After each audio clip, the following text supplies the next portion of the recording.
Good day, class. For today's lecture here in PMLS2, it's all about microcapillary puncture. Kindly get your handouts and supply all the missing information in your handouts.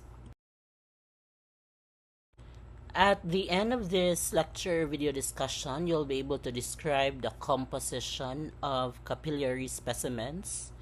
Also, you identify indications for performing capillary puncture on adults, children, and infants. List and describe the various types of equipment needed for capillary specimen collection. Describe the proper procedure for selecting the puncture site, and list the order of draw for collecting capillary specimens.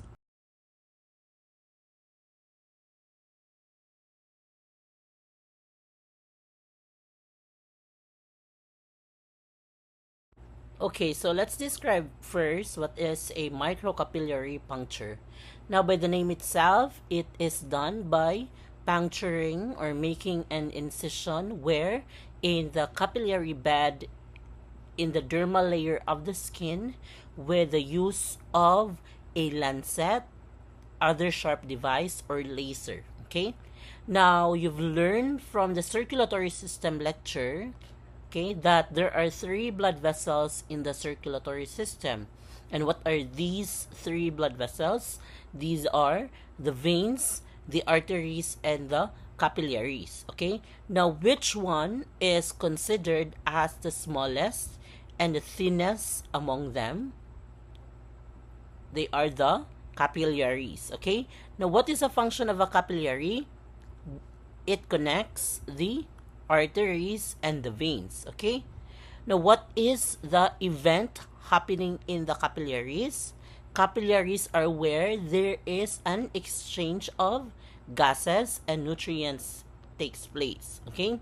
Now, it is where the exchange of substances, okay, meaning oxygen, which is from the blood to the cells, and carbon dioxide from the cells to the blood. Okay? Now, these are the other names of your microcapillary puncture. Okay? You can also call it as capillary puncture, dermal puncture, or skin puncture, or you can also call it as finger stick puncture or finger puncture. Okay? So, those are the other names of this procedure. Since those are the other names of microcapillary puncture, the specimens obtained from this procedure can also be called as capillary specimen. We can also call it as dermal specimen, or we can also call it as skin puncture specimen, finger stick specimen, and finger specimens. Okay? So, those are the other names of the specimens obtained by microcapillary puncture. Now, especially useful for pediatric patients because, again, the veins of the pediatric patients are very small. They are very fragile and they are very hard to locate. So, capillary puncture is easier, it's faster, and it's even minimally invasive as to compare with the venipuncture procedure. Okay? Now, microcap puncture can obtain up to 0.5 ml of blood. Okay? Okay, let's go to the composition now. Now, take note that capillary blood or capillary specimen is different from the venous specimen that you've extracted during venipuncture because the blood you obtain from the capillary puncture or the capillary blood specimen is a mixture of first, arterial blood. It is a mixture of venous blood. It is also a mixture of capillary blood. Okay? Not only that, because it is also a mixture of interstitial fluid and intracellular fluid. Now, when we say interstitial fluid, this is the tissue fluid from spaces between the cells. Okay? That is interstitial fluid. Now, when we say intracellular fluid, this is the fluid within the cells. Okay? Again, interstitial spaces between the cells, intracellular fluid within the cells. Okay? Now, also you have to remember, take note that capillary specimen or capillary blood contains a higher portion of arterial blood than venous blood. Okay? Again, capillary blood contains a higher portion of arterial blood compared to the venous blood. Why, sir? Because remember, arterial blood, or what we also call as oxygen-rich blood, no? As you can see here in the picture, the blood from the arterioles, okay, enters the capillaries under greater pressure than the venous pressure at the exits of the capillaries, as you can see here in the picture. That is why capillary blood more closely resembles arterial blood than venous blood in composition, no? Because again, the blood entering from the arteriole to the capillaries is under greater pressure compared to the venous pressure at the exits of the capillaries. Okay? This is also true if the area has been warmed, because warming can increase arterial flow into the area.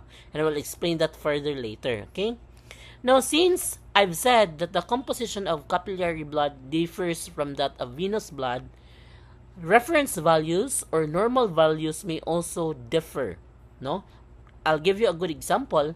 The concentration of glucose is normally higher in capillary blood, okay? While bilirubin, calcium, chloride, sodium, potassium, and total protein concentrations are lower in capillary blood. Do you follow? Now, potassium levels may also be falsely elevated if there is tissue fluid contamination or hemolysis of the specimen. Okay? Now, also other books mention that the WBC count may be 15 to 20% higher than the counts in venous specimen. Okay? Specifically, neutrophil counts are higher by about 8%. Monocyte count is higher by about 12%, and in some cases by as much as 100%, especially in children. Now, platelet count is higher in venous, okay? This is on the average by about 9% in some cases, okay? In some cases, as much as 32%. Okay? Now, why is it that platelet count is higher in venous? Because that's due to the adhesion of the platelets to the site of the skin puncture. Do you follow? Okay? So, take note of the different reference normal values, no, when it comes to the capillary blood and your venous blood. So, when do we perform skin puncture in adults? Okay? Now, first, we perform skin puncture in adults if the available veins are fragile or difficult to access, or the physician notified us or the nurse notified us that the vein is saved for other procedures such as chemotherapy. Okay? Now, second, if there are several unsuccessful venipunctures have been performed, and the requested test of the patient can be collected by capillary puncture. Okay? Third is the patient has thrombotic or clot-forming tendencies. Okay? Or maybe the patient is apprehensive or has an intense fear or phobia of needles. And if capillary collection for that test is acceptable. Okay, we can also do that. The patient is extremely overweight or extremely obese, and the veins of that patient are difficult to find. Also, we can do skin puncture if there are no accessible veins. What are the cases wherein there are no accessible veins? Let's just say the patient has IV lines in both arms, no? We cannot perform venipuncture on those arms, or maybe both arms have severe burns, okay? So we opt to use skin puncture in adults. Or maybe we can use skin puncture if that's to obtain blood for POCT, okay? Now, when we say POCT is point of care testing, okay? Now, when we say point of care testing, this is defined as any diagnostic test performed at or near the site of the patient care. Again, POCT tests are diagnostic tests performed at or near the site of the patient care. And one very good example for that, famous example, is glucose monitoring using glucometer. Okay? Okay, so what about for infants and very young children? When do we perform skin puncture? Remember that infants or pediatric patients have a small blood volume, okay? And if we remove large quantities of blood, similar to your venipuncture or arterial puncture, it may lead to anemia, okay? And there are studies that for every 10 ml of blood removed, as much as 4 milligrams of iron is also removed, okay? So we only perform skin puncture specifically for newborns, no? Because if we remove quantities or large quantities of blood, then it may lead to anemia. Second is large quantities removed rapidly can cause cardiac arrest, okay? So life may be threatened if more than 10% of the patient's blood volume is removed at once or over a very short period, okay? Or obtaining blood from infants and children by venipuncture is very difficult and it may damage veins and the surrounding tissues. So we opt to use skin puncture. Or puncturing deep veins can result in hemorrhage, venous thrombosis, infection, and gangrene. Okay? Or the infant or the child can be injured by the restraining method used while performing a venipuncture. And we perform skin puncture for newborn screening tests. Okay? Newborn screening tests. Okay, so when we say newborn screening tests, these are tests used to screen patients or pediatric patients for health conditions that can be present at birth, even though the affected infants may not show symptoms of them at first. Okay, so this is newborn screening test. So this is a table of the implications of a 10 ml blood draw in an infant population. Okay, so kindly be familiarized. As you can see here, there's the age and the weight of that infant and its total blood volume in percent. Now, in doing capillary puncture class, you always have to remember that your patients should be hydrated and not dehydrated. Or your patients have good circulation, not poor circulation. Because if they are dehydrated or have poor circulation, we will be having a hard time obtaining the blood sample. And the sample may not be representative of the blood elsewhere in the body. Okay? So take note also of this reminder. Okay, let's go now to the different equipment used here in microcapillary puncture. Okay, first we have lancets or incision devices. Lancets or incision devices should be sterile. Okay, it should be sterile and it should be disposable, meaning one use only. Okay, after using, you have to discard it immediately. Okay, this is a sharp pointed or bladed instrument used to puncture or make a cut on the skin.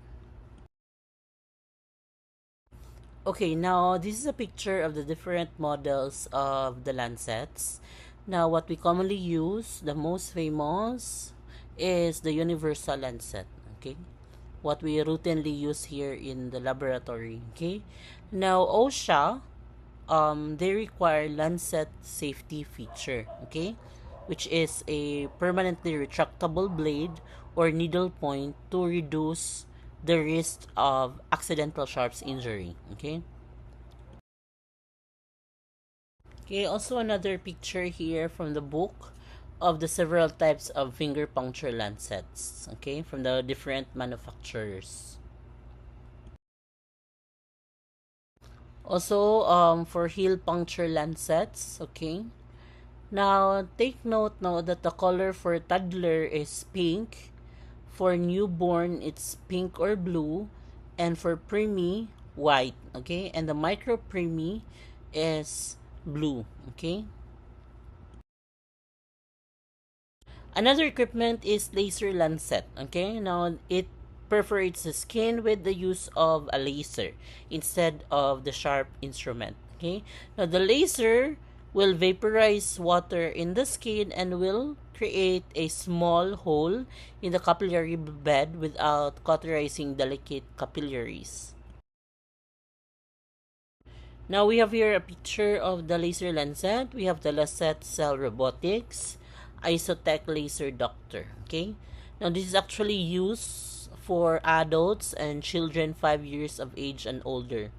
Now, if we use it below 5, it should be with the physician's discretion. Okay. Okay, next we have micro collection containers. Okay, this is also otherwise known as microtubes or microtainers or bullets. Okay, also otherwise known as bullets because of its size and its shape. No, it resembles like a bullet. Okay, now it is a special small plastic tubes used to collect the tiny amounts of blood contained from capillary puncture. Okay, again, micro collection containers or microtubes is primarily or are primarily from capillary puncture. So, sir, can we fill blood using microcollection containers from the venipuncture procedure? Okay, sometimes class venous blood obtained by syringe during difficult draw situations is put into microcollection containers. So we can also use it. When this is done, the specimen must be labeled as venous blood. Take note of that. Otherwise, it will be assumed to be a capillary specimen which may have different reference ranges. That is why you have to indicate in the report form that it is from the venipuncture procedure. Okay? Others. Okay, now the minimum fill level of microcollection containers or microtainers is 250 microliter.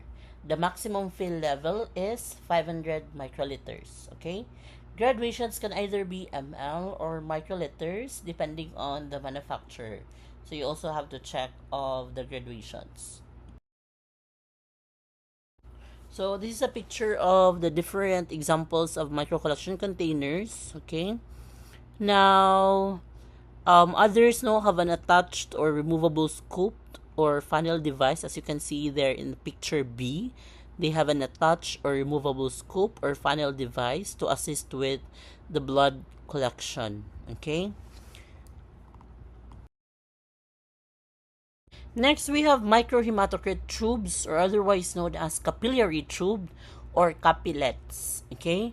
Now, microhematocrit tubes or capillary tubes or capillets, this is a disposable narrow bore plastic or plastic clad glass capillary tubes. Okay, and the maximum capacity is 50 to 75 microliters. Okay, 50 to 75 microliters, and this is done by filling it through capillary action. Okay, that's the technique in filling your microhematocrit tube.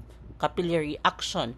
Now, capillary action, or otherwise known as capillary attraction, this is the ability of the liquid to be automatically drawn into a narrow space or tube without the use of an external force.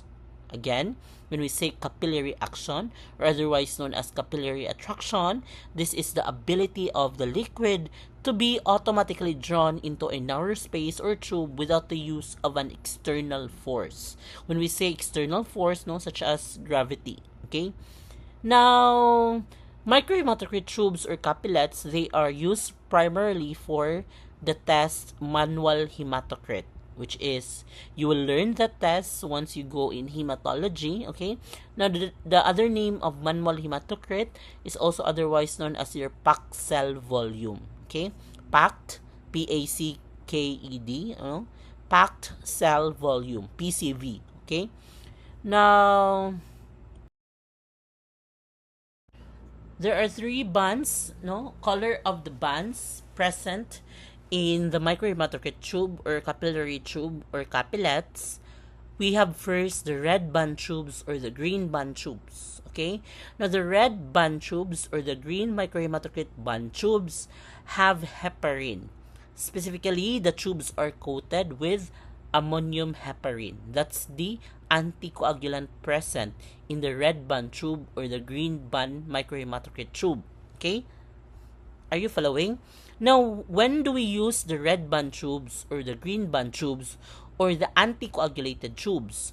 Now, we use these red or green band tubes if we collect blood from directly from a capillary puncture site. Okay, so this is a plain blood, meaning we use the red band or the green band tubes for non-anticoagulated blood directly from a puncture site, meaning it's a plain blood, no anticoagulant present on that blood. That's why we make use of an anticoagulated tube in stopping the clot of the blood.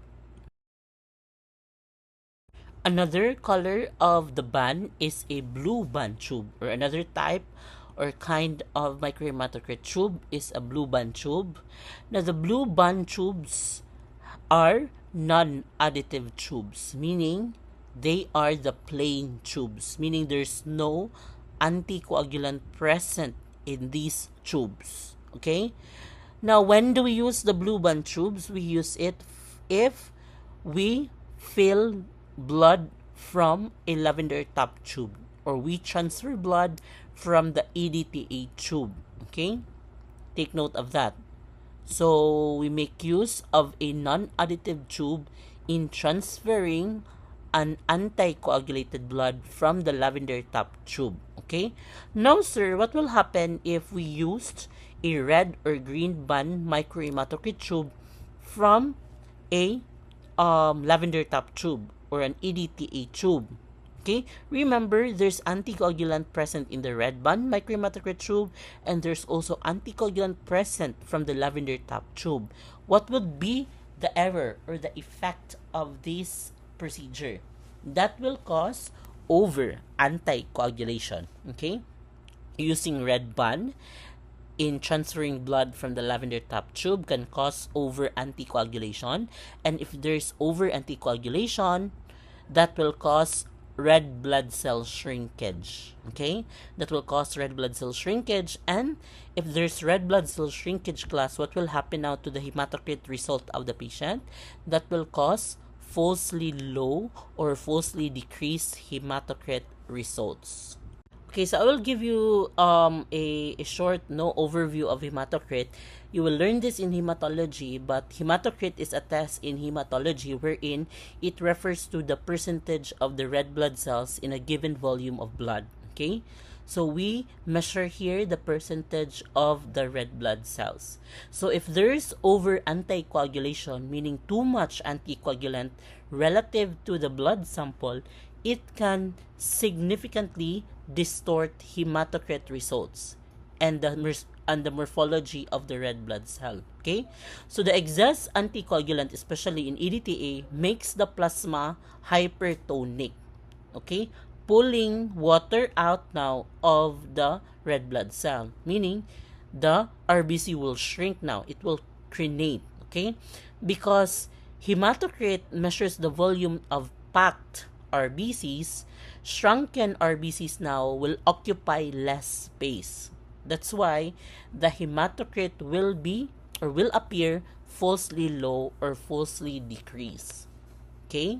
So I know that you're not that familiar of the hematocrit result, but again, you only have to remember as of now that over anticoagulation will cause falsely low decreased hematocrit result. Do you follow? So according to Henry's, the length of a microhematocrit tube is 7 centimeters long. Now, according to Brown's, it's 75 millimeters, or if we convert it to centimeters, it's 7.5 centimeters long. Okay, if we combine it, then it can be the length of a microhematocrit tube is 70 to 75 millimeters. Okay, now according to Henry's, the bore is about 1 millimeter. According to Brown's, the inner bore is 1.2 millimeters. Okay, so range, it can be 1.0 to 1.2 millimeter. Okay, now according to Henry's, it should be filled at least 5 centimeters. But according to Brown, it should be at least 2/3 full. Okay, so if we combine it, at least 5 centimeters or 2/3 to 3/4 filled. Next equipment is we have the plastic sealant or the clay sealant, okay, or the sealing clay. Now, these equipment are used to seal one end to prevent gravitational drainage of the blood sample. Okay, now for this equipment, I will explain further how do we perform this, okay, about sealing clay later of this video. Okay, next, we have the CBG tubes or the capillary blood gas tubes. It is a long, thin, narrow bore capillary tubes. It is made up of plastic and it is available in a number of different sizes. The length of the CBG tube is 100 mm long with a capacity of 100 microliters. It's also color-coded, and the color-coded identifies the anticoagulant present in that tube. Okay? Now, capillary puncture blood is less desirable for blood gas analysis, primarily because of its partial arterial composition and because it is temporarily exposed to air during collection, which can now alter the result of the test. Okay? Consequently, specimens for CBG are rarely collected on adults. However, because arterial punctures can be hazardous to infants and young children, blood gas analysis on these patients is sometimes performed on capillary specimens. Do you follow? Now, CBG specimens are collected from the same sites as routine capillary puncture specimens. Now, you have to warm the site for 5 to 10 minutes before collection. That is necessary. That's to increase the blood flow and arterialize the specimen. I'll explain that further. Now, CBG testing is often performed bedside, okay, using a POCT equipment, okay, using a POCT equipment. We have what we call steerer's glass, no, which is pointed in the picture. Steerer's glass example can be small metal bars. They are inserted into the tube after the blood is collected. That's to aid in the proper mixing of the anticoagulant. Okay, a magnet is used to mix the specimen after both ends of the tube have been sealed. Now, the magnet typically has an opening in the center or side so that it can be slipped over the capillary tube and moved back and forth along the tube length, okay, pulling the metal stirrer with it and mixing the anticoagulant with the blood. Okay, now plastic cups or closures are used to seal the CBG tubes and maintain the condition, specifically what condition? The anaerobic condition in the specimen. Okay, so they come with their own cups. Okay. Okay, next equipment is microscope slides that's used to make peripheral blood smears or peripheral blood films for hematology determinations. Next, we have warming devices. Now, the purpose of warming devices, that's to increase the blood flow, especially if the site is not warm, it's cold, so we have to increase the blood flow or to increase the circulation in that site. And it increases the blood flow as much as 7 times. Some books mention 5 to 7 times. Okay. Now make sure that the temperature of the warming device should not exceed 42 degrees Celsius. That's to avoid burning the skin. Now we can also use towel if we do not have a commercialized heel warmer or a commercialized warming device. We can use a towel or diaper dampened with warm tap water. Used to wrap a hand or foot before the skin puncture. Let's go now to the procedure step by step. So step 1 and 2 and 3, the same with your venipuncture procedure. First step is to review an accession test request. Okay, so you have to double check the information of the patient if it's complete in the request form and the test, okay, and the test required for this patient. So you have to double check on that and the equipment you use for all those tests. Okay, now step 2 is to approach, identify, and prepare the patient. Same thing with your venipuncture procedure. We'll not explain further on this, but it's the same thing on how you properly identify the patient. So you have to ask at least 2 identifiers of the patient, for you to verify the patient. Okay, and also you have to explain to them the procedure and you introduce yourself. Okay, so step 3 is to verify diet restrictions and latex sensitivity. The same with venipuncture procedure also. Okay, so you have to ask the patient when was his or her last meal. Okay, and you have to count if the patient followed the fasting protocol. Okay, and you also have to ask if he or she is allergic to latex. So you have to ask for that. Step 4 is to sanitize hands and make sure to put on your gloves. Okay. Step 5 is positioning the patient. Okay. Positioning the patient is very important. That's to provide comfort to the patient and also to have a successful specimen collection. Okay. Now remember, for finger punctures, again, finger punctures for patients greater than 1 year old, adults, and children, the patient's arm must be supported on a firm surface with the hand extended and always palm up. Okay, it should be palm up. You have to ask the patient which hand to use, and you select the non-dominant hand if possible if the patient does not have a preference. Okay, now for heel puncture, the infant should be in a supine position with the foot lower than the torso. Okay, now again, for heel puncture, we perform this on patients less than 1 year of age. Okay, less than 1 year of age. So typically, the young child is held in the lap by a parent or a guardian, and the parent or the guardian must restrain the child with one arm and holds the child's arm steady with the other. So for heel punctures, an infant should be in the supine position. Okay, when we say supine, it should be lying face up with the foot lower than the torso so that the force of gravity can assist the blood flow. Okay, now step 6, you select the puncture site. The puncture site again should be warm. It should be pink or normal color and free of scars, cuts, bruises, or rashes. Okay, now it should be warm because again, that's an indication that there's a good circulation. Okay, because if there's a poor circulation, it's cold, meaning we will be having a hard time obtaining the sample. Okay, and it should be pink because we should not select puncture sites that are cyanotic. Okay, when we say cyanotic, meaning bluish discoloration of the skin. Now, if it's cyanotic, meaning there's shortage of oxygen, no? There's shortage of oxygen in the site, and it should not be edematous, okay? Swollen. It should not be swollen, or previously punctured sites should be avoided because the accumulated tissue fluid can contaminate the specimen and it can negatively affect the result of the test. Okay, and also infected sites are not to be selected. Okay. So, what is the preferred site for puncture for infants older than 12 months or children and adults?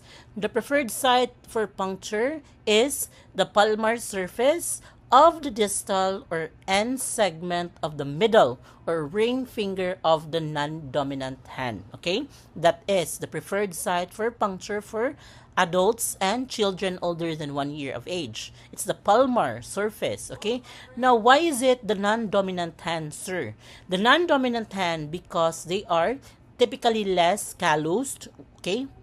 So we use it is preferred than the dominant hand. We do not use the thumb because it has a pulse, okay? It has a pulse indicating that there's an artery in the puncture area. So also another reason is that we do not use the thumb because it's thicker and more calloused. So we'll have a difficulty in obtaining a good sample, okay?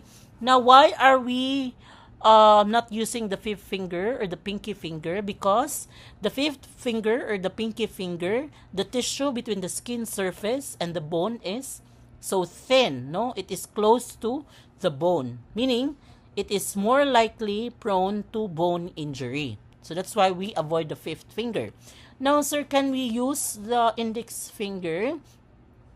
Yes, we can use it, but it's the last resort when the middle or the ring finger are not available.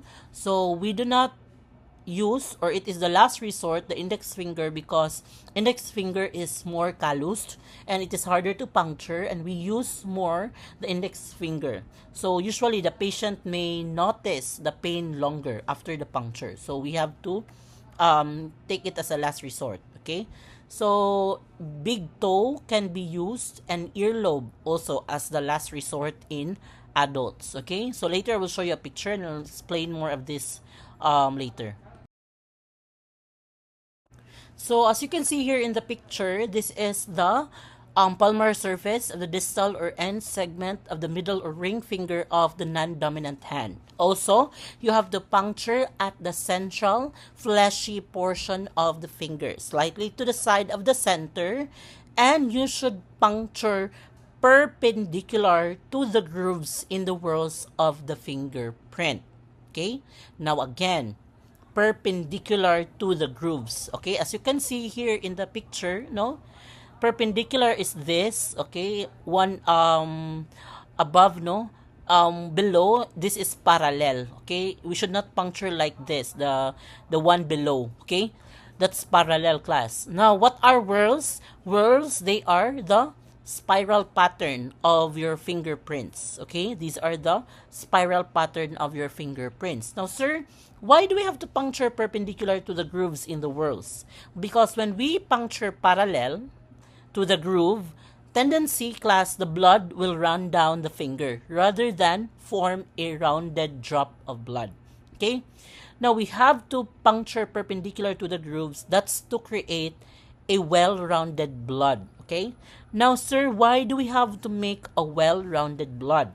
Okay, now we have to make a well-rounded blood. That's to avoid scooping or scraping motion against the surface of the skin. Okay, because class, if we do scooping or scraping the blood against the skin, it can activate the platelets, and once the platelets are activated, they will form a clump, and the clump can cause hemolysis and can contaminate the specimen. That's why we should puncture perpendicular. That's to create a well-rounded blood. So these are some precautions for finger puncture. First, we do not puncture fingers of infants and children under 1 year of age. Later, I will tell you what is their preferred site.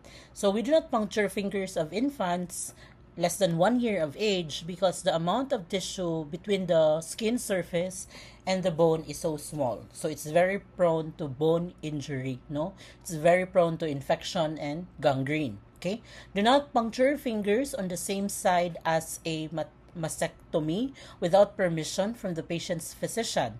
So the arm is very susceptible to infection, and the effects of lymphostasis can lead to erroneous results. So when you say lymphostasis, this is the blockage of the lymph fluid in the lymphatic system, and there's a swelling. That's why we do not puncture on that area where it is the same side as the mastectomy side. Okay, now do not puncture parallel to the grooves or lines of the fingerprints, again, because again it allows blood to run down the finger rather than form a rounded drop of blood. Okay, so that's to avoid scooping or scraping the area. Okay, do not puncture the fifth or the little pinky finger because again, the tissue between skin surface and the bone is thinnest and the bone injury is very prone. Okay, now do not puncture the index finger. So this is the last resort, okay? Because the index finger is more callous and it is harder to puncture. It is more sensitive, so the puncture can be more painful, and it is used typically more by the patient. So the patient may notice the pain longer, okay? So do not puncture the side or the very tip of the finger because the distance between the skin surface and the bone is half as much as the side, okay, and the tip. So it should be in the central fleshy portion of the finger. Do not puncture the thumb because again it has a pulse, okay, indicating that there's an artery in the puncture area, okay. So also in the thumb, the skin is thicker and more callous, so making it difficult to obtain a good specimen, okay. So that's it. So sir, what is the preferred site for puncture for infants less than 1 year of age. So the mnemonics here is make little people happy. Okay, make little people happy, or that stands for medial or lateral plantar surface of the heel. Or we can use the big toe. Okay, so again, medial or lateral plantar surface of the heel. So as you can see in the picture, this is the medial or lateral plantar surface of the heel. Okay, so we do not perform finger punctures on newborns because again, the distance from the skin surface to the bone, even in the thickest portion of the last segment of each finger, varies from 1.2 to 2.2 millimeters, which means the bone could be easily injured. Okay, now traditionally, finger puncture or finger stick puncture, they are prohibited on infants younger than 1 year of age.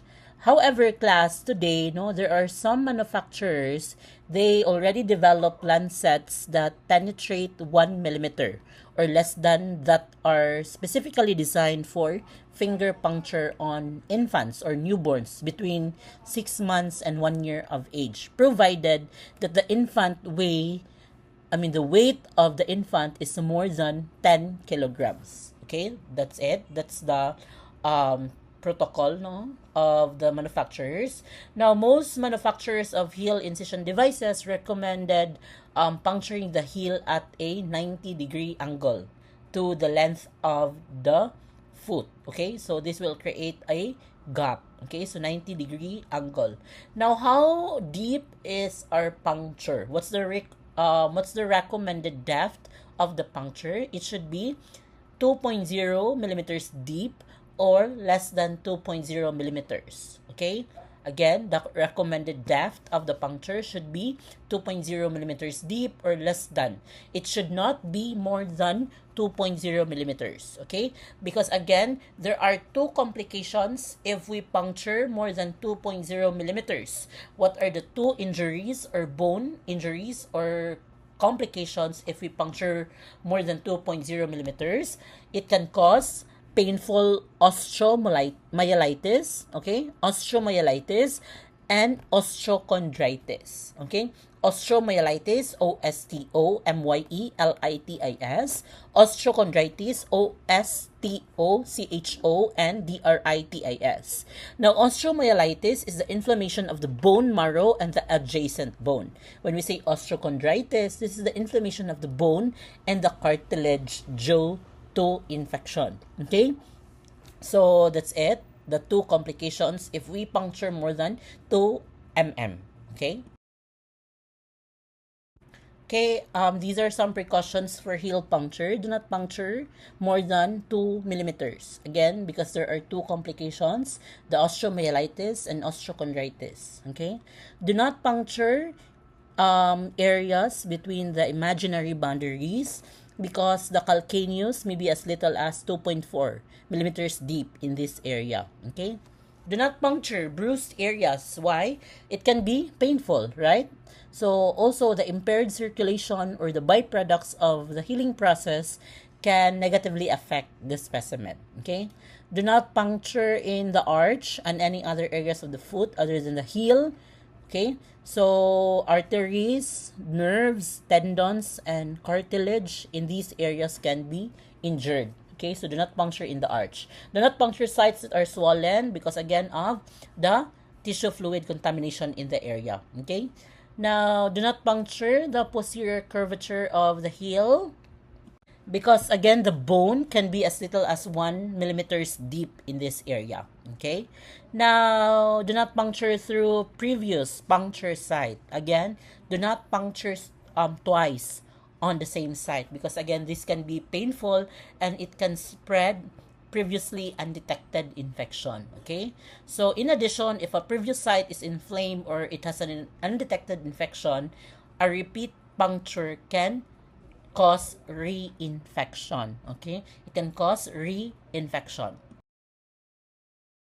So how do we prevent osteomyelitis? We can prevent it by warming an area to increase the blood flow up to 5 times. So select the correct site, okay? Cleansing the skin thoroughly penetrate the skin no deeper than 2.4 mm, avoiding extra pressure, avoiding double cuts and previously punctured site, and reducing the number of collections. So those are the ways that we can prevent osteomyelitis. Studies have shown that the calcaneus or heel bone of small or premature infants may be as little as 2.4 millimeters below the skin surface of the plantar surface of the heel and half that distance at the posterior curvature of the heel. Okay? So punctures deeper than this, 2.0 or 2.4 millimeters, may cause bone damage. Okay? So the primary blood supply, as you can see here in the picture, in the skin of a newborn, is located at the dermal subcutaneous junction between 0.35, as you can see here, no, in this picture, and 1.6 millimeters beneath the skin surface. So puncturing less than 2 millimeters deep or at 2 millimeters will provide adequate blood flow without the risk of bone injury. So that's the rationale there. There's another information from the book Browns that it says there that excess crying can affect some test results, most notably the white blood cell count. Okay, it may cause increased white blood cell count. So, sir, what should we do if there's excess crying? It is advisable for us to wait 30 minutes to 1 hour after a crying episode before obtaining the blood sample. Okay, step 7, you have to warm the site if applicable. Okay, so warming the site is required, especially when patients have cold hands, because it can increase the blood flow up to 7-fold or 5 to 7 times, except for PaO2 levels. Okay, PaO2 levels, meaning partial pressure of oxygen, does not significantly alter results of routinely tested analytes. And sir, why do we have to increase the blood flow? So that we can collect the specimen easier and faster, and so that also we reduce the tendency to compress or squeeze the site or milking the site. Okay? And why do we have to avoid squeezing the site, milking the site, or compressing the site? There are two reasons, okay? That's to avoid tissue fluid contamination and red blood cell hemolysis. Okay? Squeezing or milking the site can cause tissue fluid contamination and red blood cell hemolysis. And what do we call now the specimen after warming the site? It is also called or described as an arterialized specimen. Okay? Because the increase is caused by the arterial flow into the area. Okay? So the specimen obtained from a warm site is also described as being arterialized. That's why it's also otherwise called as arterialized specimen. Okay? Now, warming the site is considered essential when collecting capillary pH or blood gas specimens. Warming is typically recommended for heel stick procedures because infants normally have high red blood cell counts and other factors that result in relatively thick blood that will cause the flow slowly. So, in warming the site, we can use a commercial heel warming device, as you can see here in the picture. But if we do not have that in the laboratory, we can use a washcloth towel or diaper moistened with warm water. Okay? And you have to wrap the site for 3 to 5 minutes. Okay? And make sure that the heel warmer should not exceed 42 degrees Celsius. Okay? Because again, higher temperatures can burn the skin. Clean and air dry the site, that's step 8. And the recommended antiseptic agent by CLSI is 70% isopropyl alcohol or 70% isopropanol. Okay? Now, after cleaning, you have to air dry the site completely. Why? There are two reasons. To ensure maximum antiseptic action, and that's to minimize the chance of alcohol contamination of the specimen. Okay? Now, why do we have to avoid residual alcohol contamination? There are reasons why we have to avoid residual alcohol contamination. First, because alcohol can cause stinging sensation. Second, alcohol prevents formation of a rounded drop of blood because blood will mix the alcohol and it will run down the finger. Okay? Third, alcohol can cause rapid hemolysis of the red blood cells. And the last one, alcohol can interfere with glucose testing. That's why we have to air dry the site completely. Also, we do not use povidone iodine here in cleaning the site for microcapillary puncture because povidone iodine can greatly interfere with these following tests or analytes, most notably the bilirubin, the BUPP, bilirubin, uric acid, phosphorus, and potassium. Okay, step 9 is prepare equipment needed. Step 10, puncture the site and discard the lancet. Okay, so you have to position the appendage downward and you have to apply gentle pressure toward a heel puncture site or proximal to a finger puncture site to encourage blood flow. Okay, now hold an adult finger with your fingers on top and your thumb against the pad. So you have to use your thumb to apply gentle pressure to the pad of the finger to encourage blood flow. Alternatively, you can hold your thumb on top and apply pressure to the pad with your index finger. So do not over squeeze, do not over milk, do not over compress the site because again, that will cause tissue fluid contamination. Okay, so also rapid hemolysis of the red blood cells. Okay, so it may take a few moments for blood flow to start, so you have to hold pressure until a large drop of blood forms at the site. Okay, step 11, you have to wipe away the first drop of blood. Do not forget to wipe away the first drop of blood with the use of the cotton or the gauze pad. Okay, now sir, why do we have to wipe away the first drop of blood?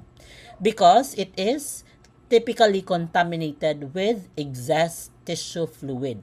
Remember, there's still interstitial fluid or intracellular fluid in that sample. So what else? It can contain alcohol residue, okay, residual alcohol that can hemolyze the specimen and keep the blood from forming a well-rounded drop of blood, okay? Now, there are some POCT instruments, they may allow the use of the first drop of blood. So you have to follow the instruction of the manufacturer, okay? Again, there are some POCT instruments may allow to use the first drop of blood. So it is not always a protocol to wipe away the first drop of blood. Okay, another precaution is do not perform immediate repeat puncture at the same site, and the term used to define that is what we call double sticking. Double sticking is never acceptable. So if the blood does not flow or it stops flowing at any time and you cannot restart it, so you have to use a different site for the new puncture. Okay?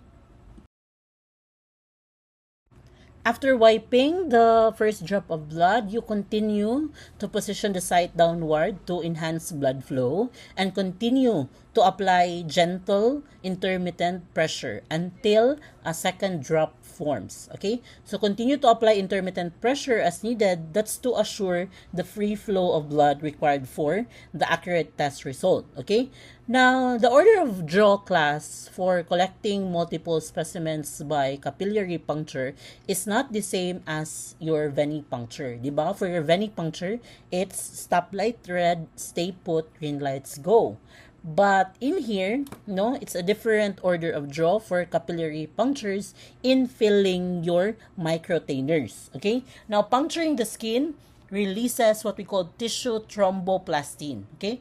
Tissue thromboplastin, thromboplastin, which activates the coagulation process in the blood drops. So, specimens must be collected quickly in capillary puncture. That's to minimize the effects of platelet clumping and microclot formation, and that's to ensure that an adequate amount of specimen is collected before the site stops bleeding. Are you following? Okay. Now, the order of draw My mnemonics for this is BISHOS, blood gas specimens, slides, unless made from EDTA microcollection tube or peripheral blood smears, EDTA specimens, other additive specimens, or serum specimen. Okay? Now, capillary blood gas specimens are collected first. That's to minimize the exposure of the blood to the air, and because clots in the specimens are unacceptable for capillary blood gas specimens. Now, hematology specimens like your lavender top EDTA tubes are collected second, or slides from EDTA. Okay, because clotting in these specimens is also unacceptable. However, capillary blood gas are often collected separately and are rarely part of a typical capillary collection. So when capillary blood gas are not part of the collection, hematology specimens are collected first because of all the microtubes collected, they are the most affected by the clotting process. Okay?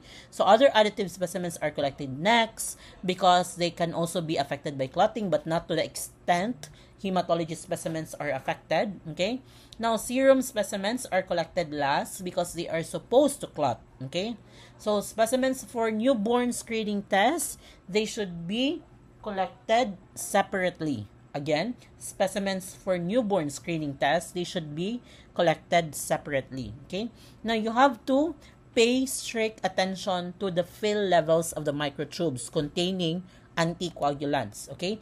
Because if there is an excess anticoagulant in an underfilled microtubes, it can negatively affect test results. Also, overfilling can result in the presence of microclots in the specimen or even complete clotting of the specimen, okay?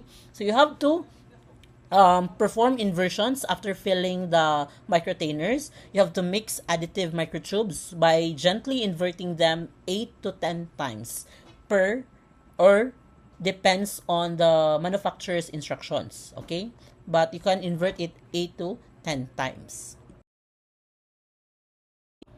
To ensure even dispersal of the blood cells, it is essential that specimens are mixed effectively immediately prior to taking a sample for testing. Okay? You have to place the specimen tube on a mechanical rotating mixer for at least 2 minutes or invert the tube 8 to 10 times by the hand. Now, if the specimen has been stored at 4 degrees Celsius, it will be viscid and the blood should be allowed to warm up to room temperature before mixing.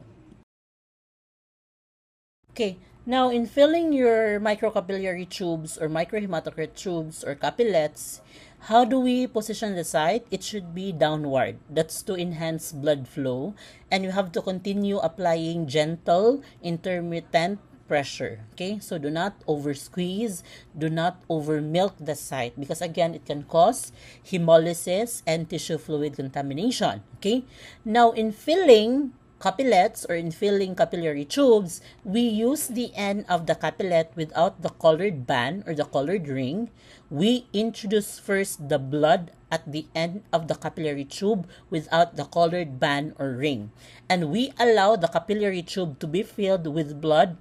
But via what mechanism? Via capillary action. And you already know what is capillary action, right? Or capillary attraction. Now, you have to fill the capillary tube until 3/4 of the entire length. Make sure that there are no bubbles because bubbles can affect hematocrit results. Okay, and after that, we invert the capillet and allow the blood sample to reach the colored ring end of the capillary tube and immediately seal it. Now, where do we apply the sealing clay? We apply the sealing clay at the colored ring end portion of the capillary tube. That's where we apply the sealing clay, at the colored ring portion. Okay, how do we seal the capillary tube? Okay, in sealing, we use a vertical angle or in a 90-degree angle. We poke different areas of the clay using the colored ring end of the tube. And what should be the height of the sealing clay in the colored ring end portion of the tube? It should be at least 4 to 6 millimeters long. Okay, sir, why should it be at least 4 to 6 millimeters long? Okay, Now, that's to prevent washing out of the blood sample during centrifugation or spinning process. Okay?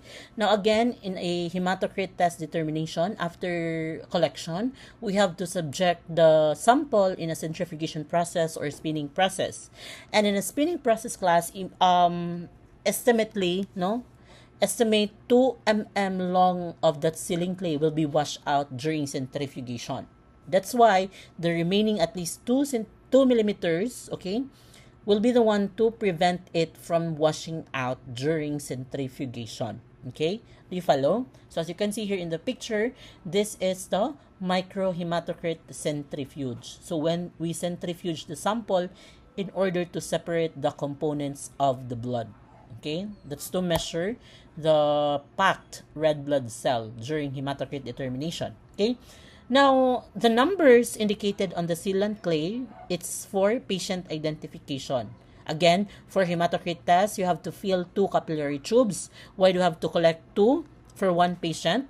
That's to establish consistency in the results of the test. Again, that's to establish consistency in the results of the test. That is to be consistent and to be accurate to the results of the test. Okay? And for us to be accurate, the result of the another capillary tube or the second capillary tube when compared to the first capillary tube, the difference must be plus minus 1%. Okay, it should not be beyond plus minus 1%. So let's just say, for example, the result of the hematocrit for the first capillary tube is 30. Okay, when we say plus minus 1%, the only acceptable result for the next capillate should be 29 and 31. That's plus minus 1%. Do you follow? Since we collect 2 capillary tubes for one patient, patient identification means that for the first patient, you have to place it at number 1 and 13. Okay? So you have to write in the requisition form for that patient that the capillates for this patient is at number 1 and 13. Next patient, you have to place it at number 2 and 14, and so on and so forth. And that is why the numbers in the sealing clay are for patient identification. These are the following tests that cannot be collected by capillary puncture. First is ESR, or erythrocyte sedimentation rate, coagulation studies that require plasma specimens, blood cultures, okay, because again, we required large volume of blood, okay, and the tests, any tests that required large volume of serum or plasma, tests, those are the tests that cannot be collected via capillary puncture. Okay, step 13, place gauze and apply pressure. Okay. Now, you have to check the site and apply bandage. You have to label also the specimen and observe special handling instructions. So, if the bleeding persists beyond 5 minutes, you have to notify the nurse or the physician of the patient. Okay. Now, if the bleeding has stopped and the patient is an older child or adult, you have to apply a bandage and you have to advise the patient to keep it in place for at least 15 minutes. Okay? At least 15 minutes.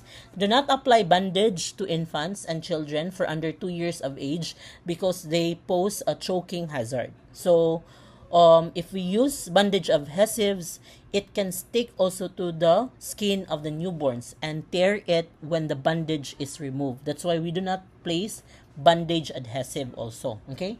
Now, you have to label the specimen with the appropriate information immediately after collection. Again, immediately after collection. Include the type and the source of the specimen according to the facility policy. You have to label, remember, you have to label before leaving the patient's side or dismissing an outpatient. Label in view of the patient or parent or guardian, and affix labels directly to the micro collection containers. Okay, that's it. Okay. Step 16, dispose materials, no use uncontaminated materials. Step 17, you have to thank the patient, remove gloves and sanitize hands. Step 18, you have to transport the specimen to the lab. And you have to take note of any special handling, no, for the transportation of the specimen, such as if the test of the patient is ammonia, you have to place it in a crushed ice for ammonia. What about for cold agglutinin? For cold agglutinin, you have to transport it at body temperature. What is a body temperature? 37 degrees Celsius. And if the test of the patient is bilirubin, you have to protect the sample from any light. Okay, so that's why you have to take note of the special handling requirements. That's the end of the lecture video discussion for microcapillary puncture. Thank you so much for listening. Okay.